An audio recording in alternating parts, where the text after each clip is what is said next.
Shalom, selamat berjumpa dalam Suara Pertobatan. Firman Tuhan hari ini disampaikan oleh Bapak Pendeta Remedi Perangin Angin MD. Selamat mendengarkan.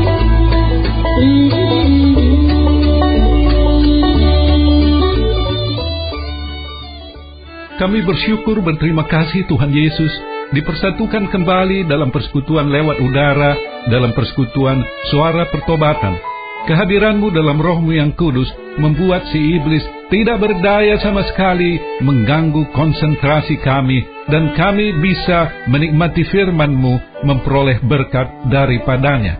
Pada hari ini secara khusus, kami ingin merenungkan tentang arti kasih, kasih agape. Apa bedanya dengan kasih dunia ini?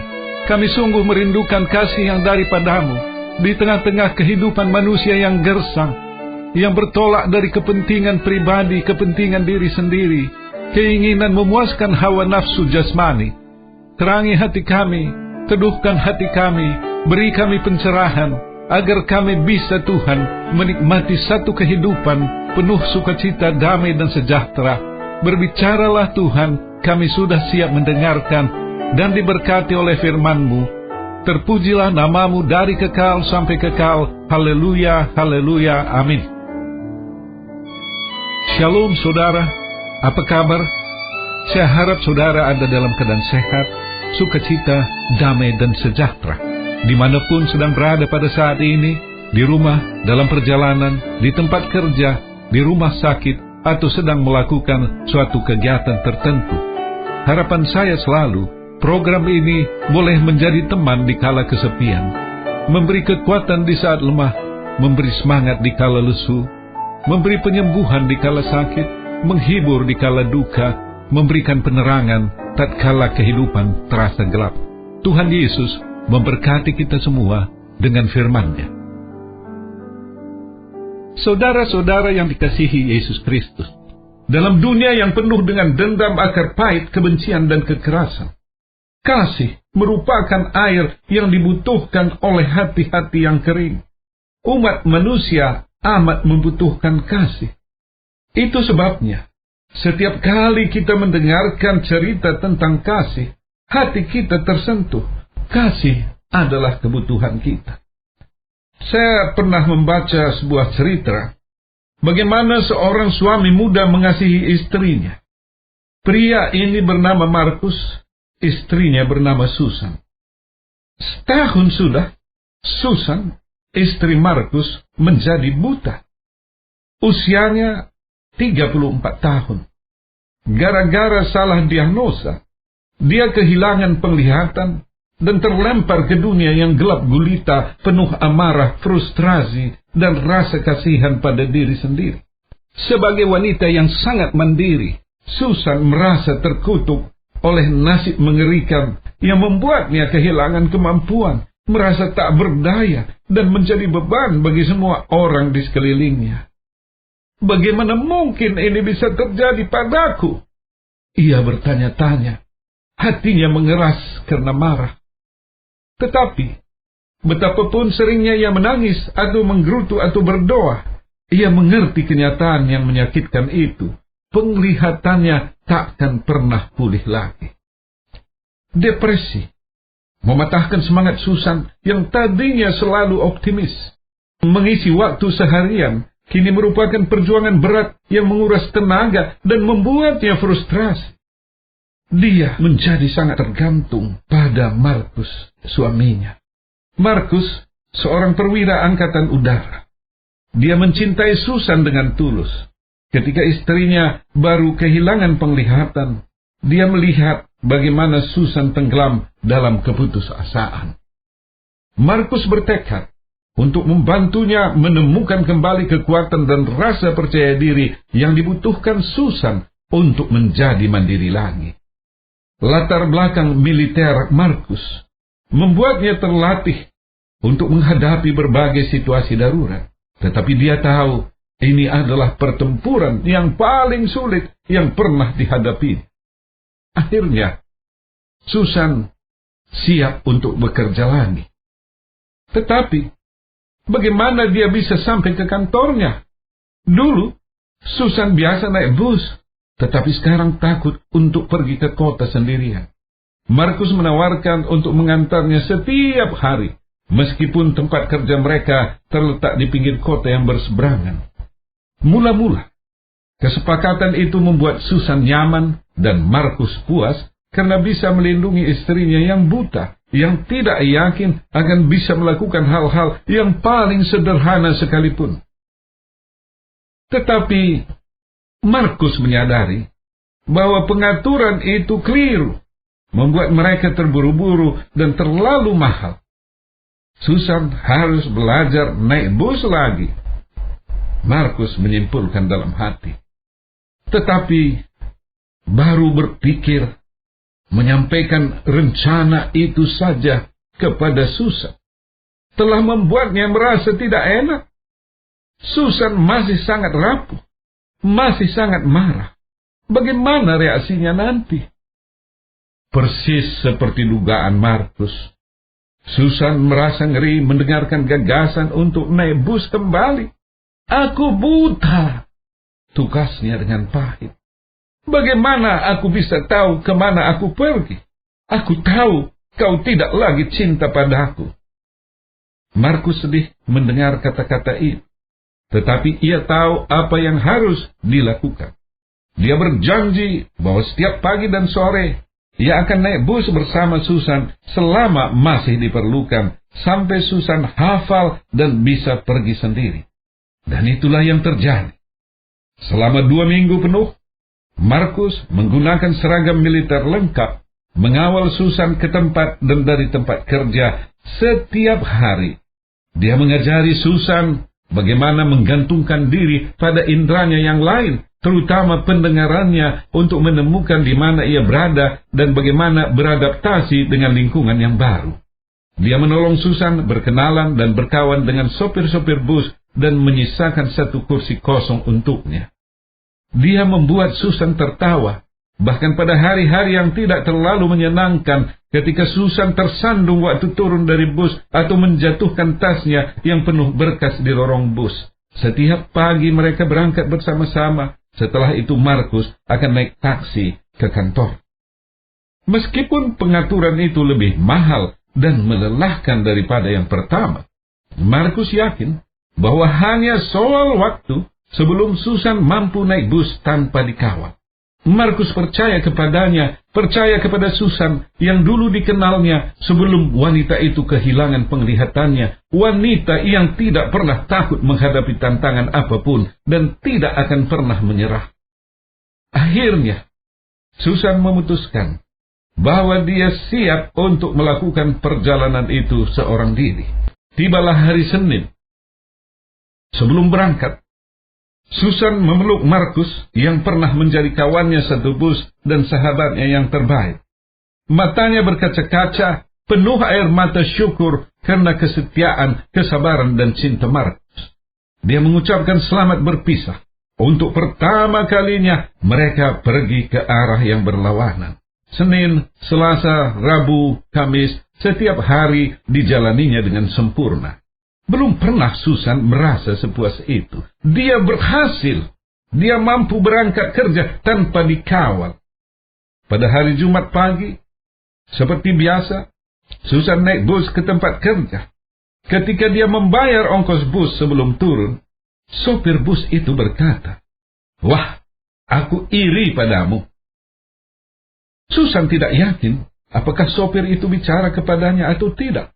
Lagi pula, siapa yang bisa iri pada seorang wanita buta yang sepanjang tahun lalu berusaha menemukan keberanian untuk menjalani hidup?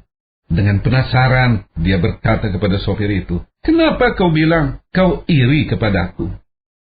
Sopir itu menjawab, "Kau pasti senang selalu dilindungi dan dijagai seperti itu." Susan tidak mengerti apa maksud sopir itu. Sekali lagi Susan bertanya, "Apa maksudmu?" Sopir menjawab, "Setiap pagi ada seorang pria tampan berseragam militer berdiri di sudut jalan dan mengawasimu waktu kau turun dari bus. Dia memastikan bahwa kau menyeberang dengan selamat dan dia mengawasimu terus sampai kau masuk ke kantormu. Setelah itu, Dia meniupkan ciuman, memberi hormat seperti militer, lalu pergi. Kau wanita yang beruntung, kata sopir itu. Air mata bahagia membasahi pipi Susan. Karena meskipun secara fisik tidak dapat melihat Markus, dia selalu bisa memastikan kehadirannya. Dia beruntung, sangat beruntung, karena Markus memberikannya hadiah yang jauh lebih berharga daripada penglihatan, hadiah yang tak perlu dilihatnya dengan matanya untuk meyakinkan diri, hadiah cinta yang bisa menjadi penerang dimanapun ada kegelapan. Sikap Markus mengawal Susan tanpa ada motivasi agar dilihat oleh Susan sendiri, sungguh sebuah tindakan kasih yang menyentuh perasaan kita. Kasih Markus membuat Susan meneteskan air mata sukacita. Saudara yang dikasihi Yesus Kristus, saya ingin berbicara lebih jauh tentang kasih. Kita sudah pernah mendengar ada 3 jenis kasih. Yang pertama, kasih eros. Yang kedua, kasih filia. Dan yang ketiga, kasih agape. Saya mencoba melihat satu persatu. Kasih eros adalah kasih dalam tingkat yang paling rendah. Kasih ini didasarkan pada nafsu dan keinginan daging. Kalau pria dan wanita saling mengasihi oleh karena faktor-faktor paras wajahmu, pandangan matamu, tutur katamu, merdu suaramu, lenggak-lenggok jalanmu.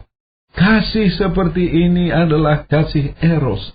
Kasih yang dibentuk oleh hal-hal bersifat kedagingan. Apabila faktor-faktor itu tidak ada lagi, maka hilanglah kasih itu. Kalau wajah partner kita tidak lagi menarik, maka hilanglah cinta. Kalau penampilan tidak lagi menarik, hilanglah cinta. Dan soal penampilan, siapa yang bisa mempertahankan penampilan prima sepanjang umurnya? Saya pernah kenal seorang pria yang gagah dan tampan pada masa mudanya, tetapi memasuki usia 40-an.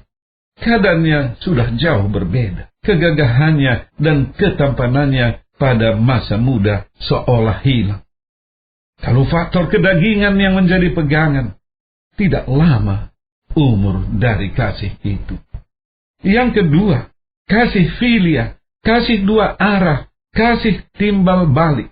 Kalau orang baik pada saya, maka saya akan baik kepadanya. Kalau orang mengunjungi saya pada waktu saya sakit, saya akan kunjungi kalau dia sakit. Kalau dia datang ke pesta saya akan datang ke pestanya. Kasih filia adalah kasih balas-membalas. Kasih filia adalah kasih rasional. Karena itu orang berkata tentang bibit, bebek, dan bobot. Kasih filia adalah kasih kontrak. Masing-masing pihak berkata, apa yang ku dapat kalau aku mengasihinya. Kasih filia umurnya lebih panjang dari kasih eros. Tetapi apabila kondisi kontrak tak terpenuhi, misalnya apabila istri menganggap suaminya tidak lagi mengasihinya dan sebaliknya, tidak jarang akhirnya mereka pergi ke kantor pengadilan mengurus perceraian. Yang ketiga, inilah kasih yang paling tinggi tingkatnya. Kasih agape. Kalau tadi kasih filia, kasih dua arah, kasih timbal balik. Kasih agape adalah kasih satu arah, tidak mengharapkan imbalan dari orang yang dikasihi. Inilah kasih Allah yang sudah mengorbankan dirinya di kayu salib untuk menebus dosa-dosa kita. Kasih agape adalah sebuah kasih berdasarkan pengorbanan. Ia tidak menuntut orang yang dikasihinya membalas apa yang diperbuatnya. Allah ada dalam kasih agape, tetapi Allah tidak ada baik dalam kasih filia maupun dalam kasih eros. Saudara yang dikasihi oleh Yesus Kristus, ada sebuah kesaksian nyata dari seorang suami yang mengasihi istrinya. Ia adalah rektor sekolah tinggi teologi di Amerika Serikat. Jabatan rektor adalah jabatan idamannya karena ayahnya pernah menjadi rektor di universitas yang sama. Ia belajar dengan sungguh-sungguh, dan ketika sudah menyelesaikan program studinya dengan baik, ia mengajar di sekolah itu dan akhirnya terpilih menjadi rektor. ia menyenangi pekerjaannya, dan di bawah kepemimpinannya, universitas yang dipimpinnya memperoleh kemajuan-kemajuan yang berarti. Pada suatu ketika, dokter mengatakan bahwa istrinya kena penyakit Alzheimer atau pikun. Ini adalah sebuah pukulan yang telak bagi rektor ini. Istrinya tidak bisa lagi mengenal suaminya dengan baik, dan ia tidak bisa mengurus dirinya sendiri. Ia memerlukan bantuan orang lain dalam hidupnya sehari-hari. Sesudah mempertimbangkan dan merenungkan secara mendalam, ia memutuskan mengajukan permintaan berhenti sebagai rektor. Permintaan berhenti ini dirasakan ibarat halilintar di siang bolong bagi rekan-rekannya di sekolah, karena mereka masih sangat memerlukan tenaga. Rekan-rekan sekerjanya mencoba mempengaruhi putusannya. Engkau tidak perlu berhenti, karena istrimu tidak mengenal engkau lagi, sehingga untuk mengurus dirinya bisa diserahkan kepada orang lain. Tetapi tidak semua orang bisa disuruh menjadi rektor di sekolah kita. Dan yang kedua, ini yang paling serius, mereka mengatakan, kalau engkau berhenti sebagai rektor, maka engkau lari dari panggilan pelayananmu. Apa jawaban rektor ini, saudara?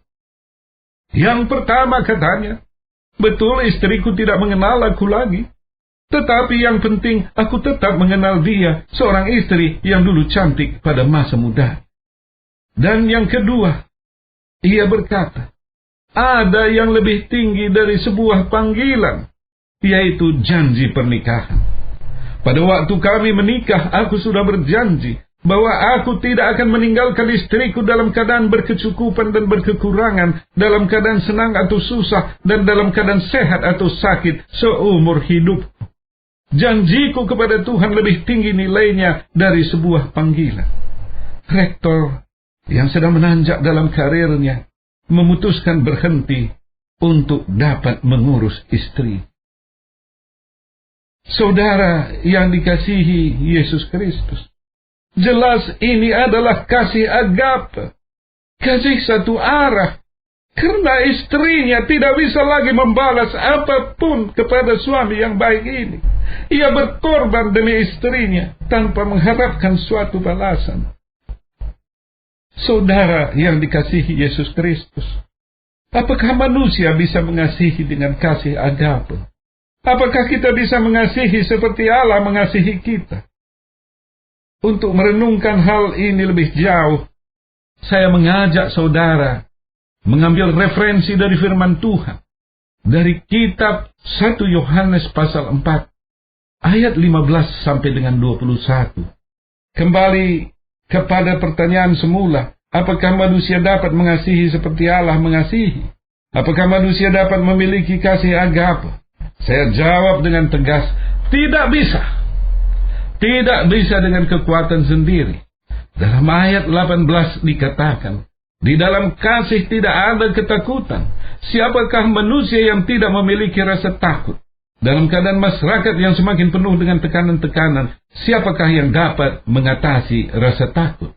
Kemudian, dalam ayat 20 tertulis, jikalau seorang berkata, aku mengasihi Allah, dan ia membenci saudaranya, maka ia adalah pendusta, karena barang siapa tidak mengasihi saudaranya yang dilihatnya, tidak mungkin mengasihi Allah yang tidak dilihat. Siapakah manusia yang dapat mengasihi saudaranya?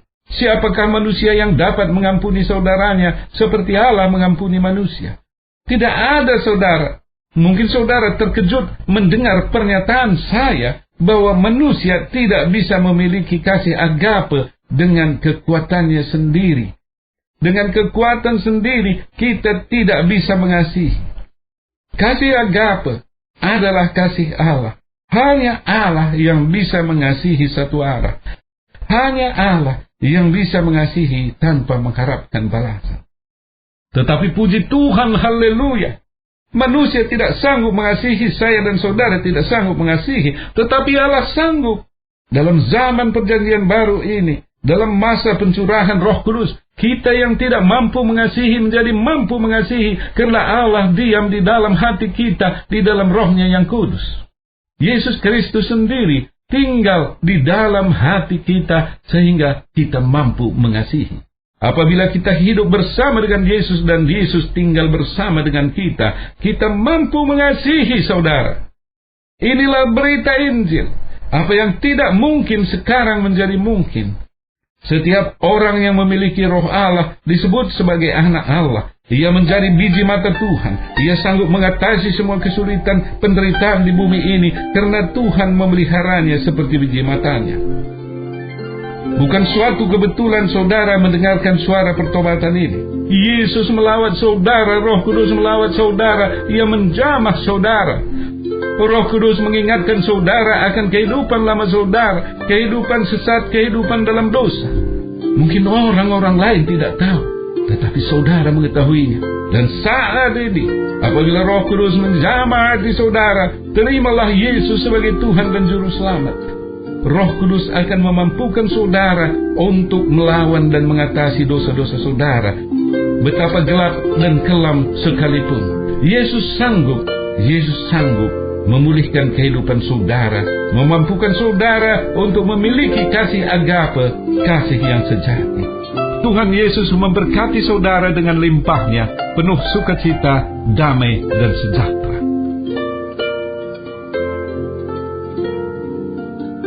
Bagi saudara yang dijamah oleh firman Tuhan, oleh Roh Kudus, sehingga pada waktu ini menyadari dosa-dosa saudara, jalan tersesat selama ini, ikuti saya mengucapkan sebuah doa sederhana. Tuhan Yesus, hamba menyadari dosa-dosa hamba. Roh-Mu yang kudus menyadarkan aku akan kesalahan-kesalahan. Ampuni aku Tuhan, ubah hidupku, pimpin aku dalam perjalanan hidup ke depan ini. Haleluya, haleluya, amin. Bagi saudara yang sedang sakit, saya mengundang saudara meletakkan tangan di bagian tubuh yang sakit, atau pusatkan hati dan pikiran saudara pada penyakit itu, apapun bentuk dan manifestasinya. Saya akan berdoa bagi saudara. Tuhan Yesus, firman-Mu mengatakan, pada waktu Injil diberitakan, di sana ada kuasa dan mujizat, termasuk kuasa penyembuhan. Sembuhkanlah saudara-saudara yang sedang sakit, yang sedang mendengarkan siaran ini. Haleluya, haleluya, amin. Bagi saudara yang punya akar pahit luka jiwa, oleh karena perbuatan seorang atau beberapa orang dalam hidup saudara, saudara tidak bisa memaafkannya, saya rindu berdoa bagi saudara. Tuhan Yesus, tolong saudara-saudara kami yang memiliki akar pahit luka jiwa.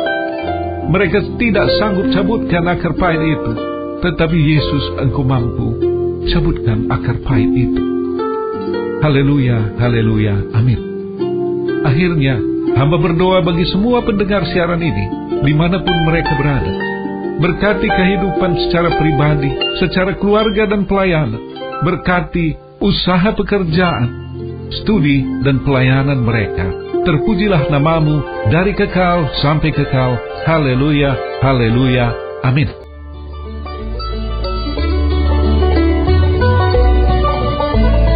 Kita sudah mendengarkan firman Tuhan yang disampaikan oleh Bapak Pendeta Remedi Prangin Angin MD.